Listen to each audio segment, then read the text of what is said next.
Chapter 9. Returning Home. It was anomalous and humorous to little Body when she was bathed in the ablution of knowing that she would always forget until she remembered. It was anomalous and humorous to little Body that she would always forget until she remembered that every time she came back with grandma presents, Mama and Papa would be found in that moment in the same room, in the same perception upon her immediate return home. Mother Past and Father Future had a link between their separate perceptions that was opened whenever Grandma Presence and Little Body were with each other. Grandmother Presence had said, "It is because they very much enjoy their time together alone that when left to their own volition, with no necessitated responsibility of requisite proclivities, like all other beings, their demands and concerns went away, and their creative capacities of connectedness ensued." In fact, it was because Presence and Body were together that Father Future and Mother Past had space to explore the originality and artistry of each other, practicing the deep listening that occurs where complete acceptance and expression are aligned for an experience that is neither yours or mine, but ours, outside and inside of ours. When acceptance and expression are aligned, inner eyes open to what about the other can be uncovered that had never been discovered before. Refining through pleasurable experience the reason that all of what is exists, and thus consciously conceiving a preference which has never existed before. Improving life, improving being, improving the generating, organizing, and destroying principles of the eternal.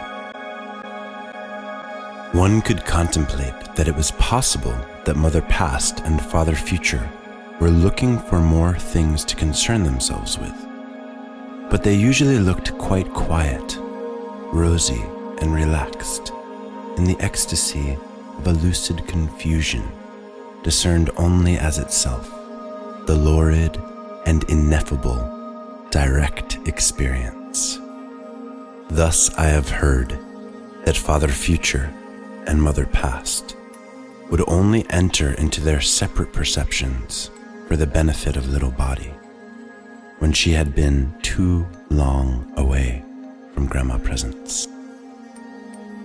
They would, during that time, come up with problems that had inherent solutions, enigmas that would once again remind Little Body that she would always forget until she remembered.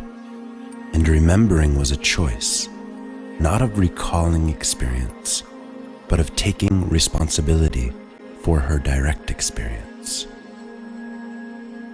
They would call these pockets of alchemy, transmutation, initiation, and contact that came from their concern, circumstance.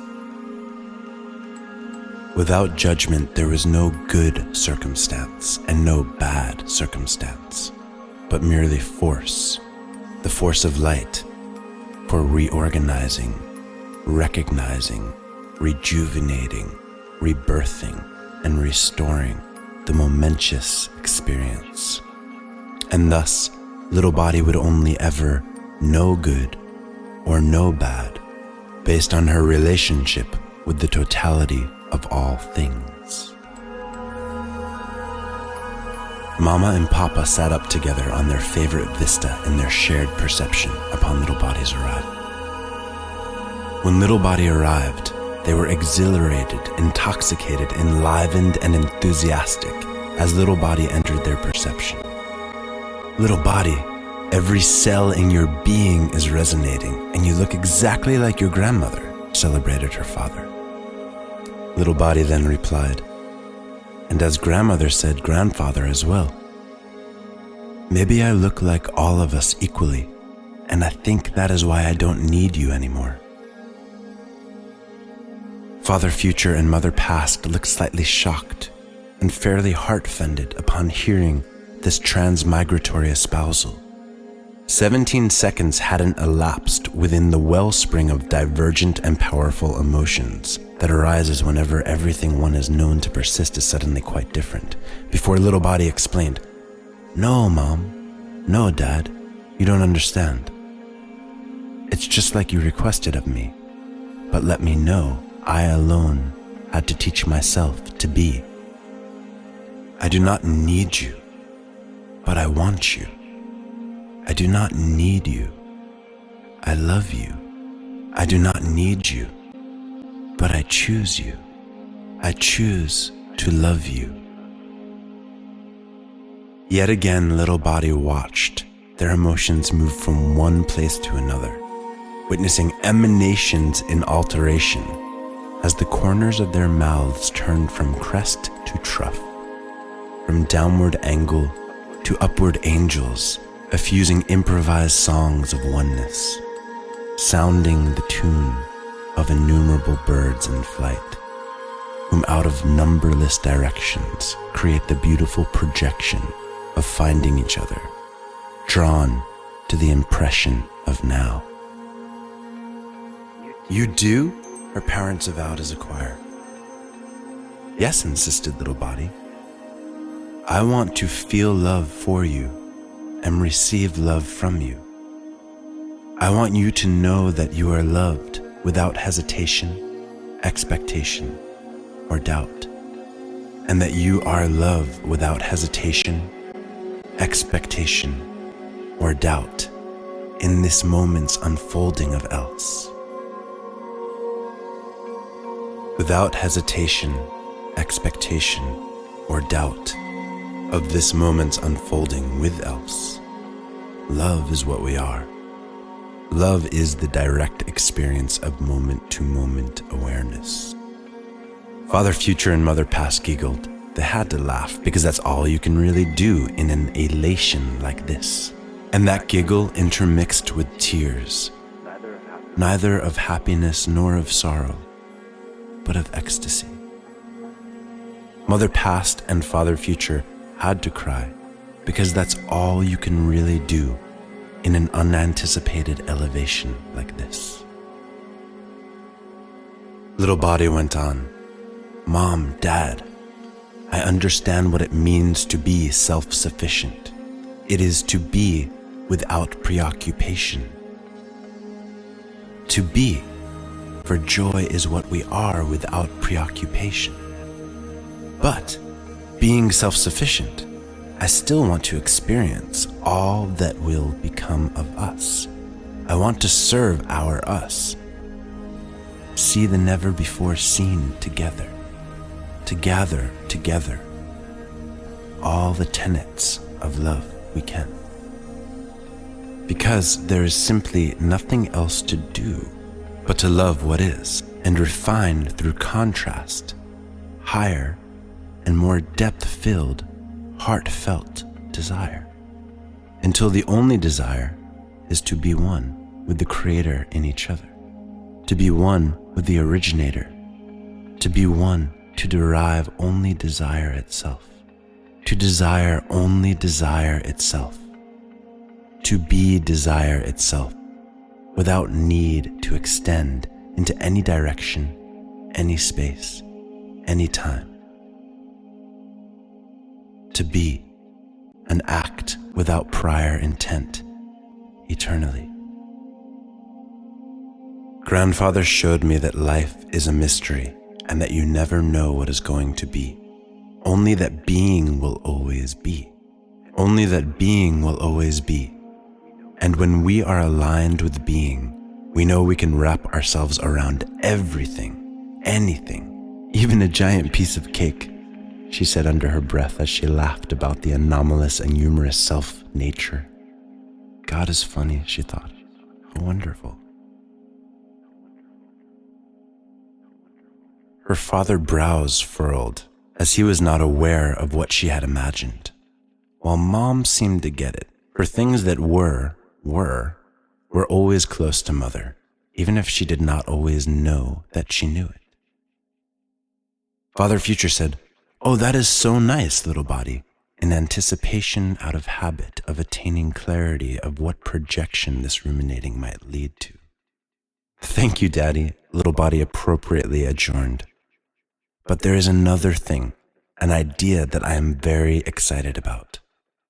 I want to send a love note to your teacher and tell her how glad I am that she introduced you, so that I could have the best parents ever. And if I have the best parents ever, which I do, because they led me to know that I am love, then they must have had the best teacher ever." Her parents agreed. "Let's begin then." Wait. One more thing, urged little body.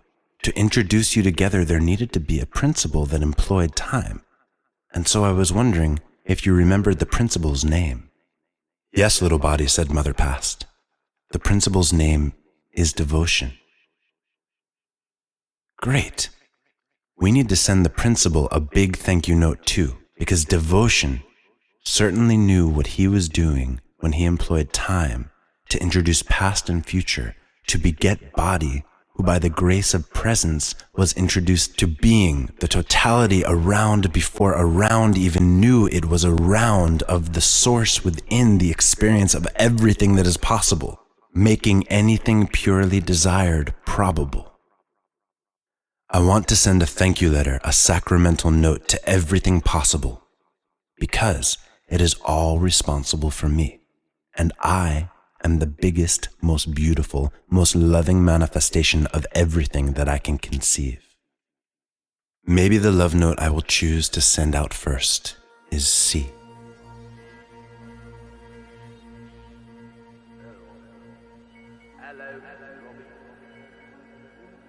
"Well, let's get orchestrating," said little body. "No haste, Mother Past. No rush, Father Future. All in its moment. All in its moment." Each breath in, an inspiration derived from and given forth to each particular thing. Each breath out, a signature of unique love, a completion, an expiration of all that came before, a releasing of everything to proclaim goodness now. Each breath in, receiving light. Each breath out, completing the release of a collective pain. Each breath in, receiving all that remains. Each breath out, the light that comes from knowing that I am the completion of suffering. Knowing that there will be as many little bodies as is necessary to complete everything. And that infinity is the game in which we are playing. All the love we are as the relaying. All that is necessary to complete is already here. We just need to invite everybody into our shared space, our shared sphere, our innocent, vast, and open perception. And that's what's so great about this choice, to all meet in the same room, to become one perception that includes all of our knowledge and all of our desires. All that is necessary to complete is already here. We just need to invite everybody into our shared space, our all-encompassing sphere, with its innocent, vast, and open perception. That's what's so great about this choice, to all meet in the same room, to become one perception that includes all of our knowledge and all of our desires. How profound, little body, said Father Future. So what will the first invitation into the one perception say, little body? Asked Mother Past. They can all start with, I see you. You exist. I value and appreciate you. And when I am not in fear, I know that I love you. And as I am more awake and aware than I have ever been always, I know that I am love, just as you are. And with that juicy, divine understanding, may all your wishes be mine. Wow, What a great opening. So clear, said Mother Past. As Father Future added, sounds like you'll never need to do homework or clean your room again. Excited to reveal more than the lessons learned by making their wishes her own, but to be the exuberance in knowing why making their wishes her own was a perfect idea. I may not have to do homework or clean my room again, if that is what you deem appropriate, but only because I've learned to listen deeply and respect all things as being purposeful. All things as being purposeful inherently, completing each moment in itself, leaving no trace but grace, no notion but love. But Daddy, if I do find there is more homework or a mess left behind, I will attend to it, and providing I remain more awake and aware than I have ever been always, I will attend to everything and anything with joy. For in each and every circumstance, called into occasion, is whatever I decide to find, and whatever I will find will be based on my quality of mind. Knowing this, I will forever choose a clear mind, the only valuable place from which to create the luminous emptiness that allows the multifarious manifestations of awakening to become self-aware. The only reasonable way to bind these pages of time. I am forever more awake and aware than I have ever been, for as long as I choose to be. So I will know that in fact, that is my true name. More awake and aware than I've ever been, always. Truth is my name. The totality of existence, my identity, ever-changing, open and creative, expatiating love. But you can still call me little body, because I am that as well, just the same. In fact, call me by any name that suits you, because I know that I am just being. I am that I am, serving all impermanent notions with being. And since devotion is the principle that seemed to have started this whole thing, to that essence, I'll sing every note that being will allow me to ring.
The end.